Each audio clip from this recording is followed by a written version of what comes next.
I literally just rebooted my computer so that way I'd have an opportunity here to go through and show you guys what the camera looks like on all of its default settings with just my regular lights on. I actually don't have my ring light on because it just makes it absolutely ridiculous, but I'll go through the process.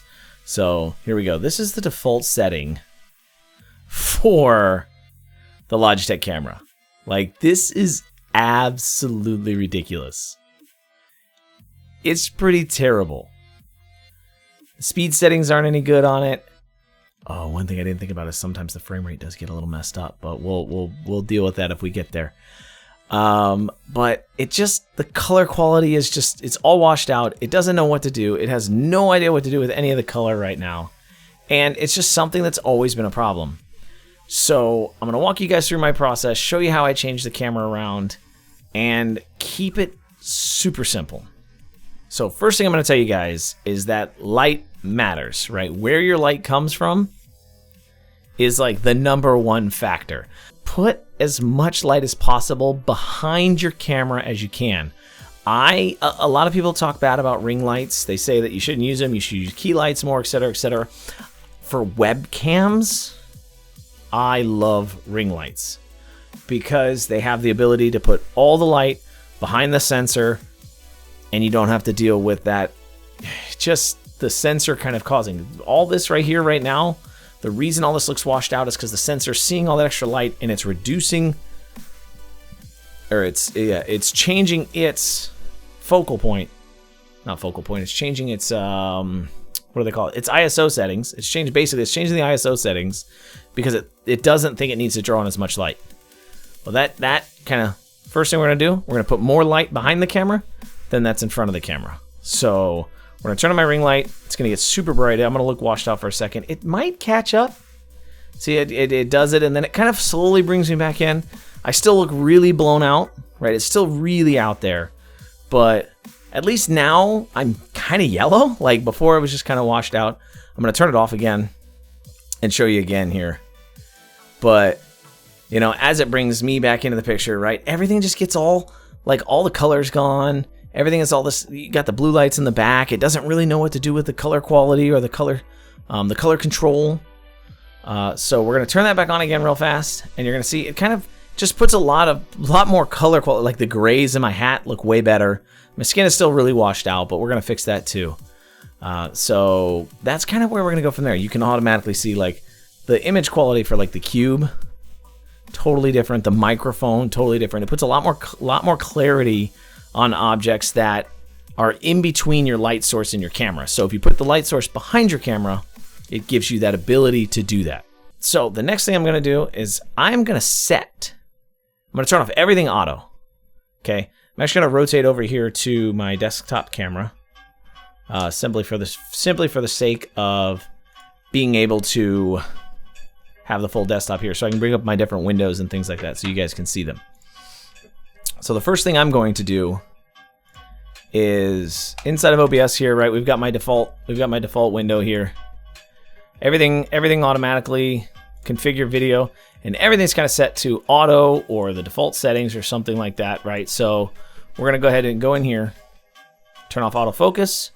The one thing that I don't like at all, and a lot of people do it, a lot of people keep it on. If you do a lot of like picking things up and putting them in front of the camera and stuff like that, great. But if you don't, turn off autofocus.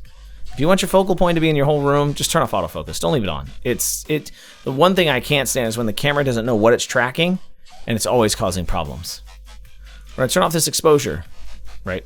Lower the exposure, the better, right? And I can even get away with a -6 maybe, right? With a little bit of gain, but I typically like to keep mine at -5. But for these cameras, the lower the exposure, the better. Obviously, I'm not going down to -11. You guys aren't gonna be able to see anything. But I typically keep mine at 5. You'll see it every once in a while. It'll jump up to 4. But I typically keep mine at 5, and you'll see why in a second. Low light compensation off. I don't know what that setting does, but it just sounds like it's a fake setting that nobody needs on. So low light compensation. We don't have low light in here. Obviously, we don't have low light right now. Obviously, we've got plenty of brightness going on. Don't do that. We're going back to the main video processing. Turn off your white balance modifier, right? You'll immediately see Logitech camera tries to do a good job. That's actually a very, very good color for my walls right there. That with the white balance on, that's a pretty good color for my walls, right? I think that's a decent setting. If I turn it off, you'll see they kind of turn a little reddish. They're actually a medium. They're actually a light gray color. So we're gonna kind of try to get that to match. And I typically have found, I think, so 4750 is usually where I just set it at. I like 4750. That's right default. That's right in the middle there. Just kind of sits in that same perspective. It's kind of just in the norm. No real issues there. No real problems. Just sets. Then we're only going to change one other setting. One more thing we're going to change. This gain setting. From 173, we're going to take that all the way down to around the 25 range. I kind of tweak it a couple points here and there, but we're going to go from 173 all the way down to about 25. 30? I'm going to set it at 30 tonight. And immediately, it completely changes the quality of the camera. Like, just turning the gain down transforms everything in the room. Everything. You don't even have to think about it. Like, it's just done. And now my skin tone looks right. My hat's got the right color quality in it. My wall's back to being gray again. It's got a little bit of an orangish hue on it because of the color, because of the white balance. If I really wanted to, I could turn it back, give it a little bit more blue color to it. If I wanted to go down just a hair, but again, I typically like that 4750. Just because it's super neutral. But that's what it is. It's camera settings are so easy sometimes, and it's just a walkthrough. And again, this, guys, I will say, anybody that's watching or listening or whatever it may be, as you're playing with camera settings, do this off stream non-stop. Always be changing settings off stream. What I'm going to do here is I'm going to set that auto white balance again. And you can see automatically it changed everything. This is actually a pretty good color. There's nothing wrong with this color. It's a little flat to me, but there's nothing wrong with the color there, right? Me setting it back to my natural, it just puts a little more red in my skin. It actually almost is probably a little too red. The automatic is probably a little bit better. That's probably actually a really good, accurate color there. But I just like I like the little bit of a reddish hue to it. It makes me look like I'm kind of Santa Claus-ish. If I play with this slider a little bit, I could get it a little different maybe. Maybe about right there. Maybe about right there, playing with the slider just a little bit. That gets us kind of close. It still makes me a little red. But that's just, it's super easy to do this kind of stuff, guys. And it just makes your camera look so much better, just making it simple.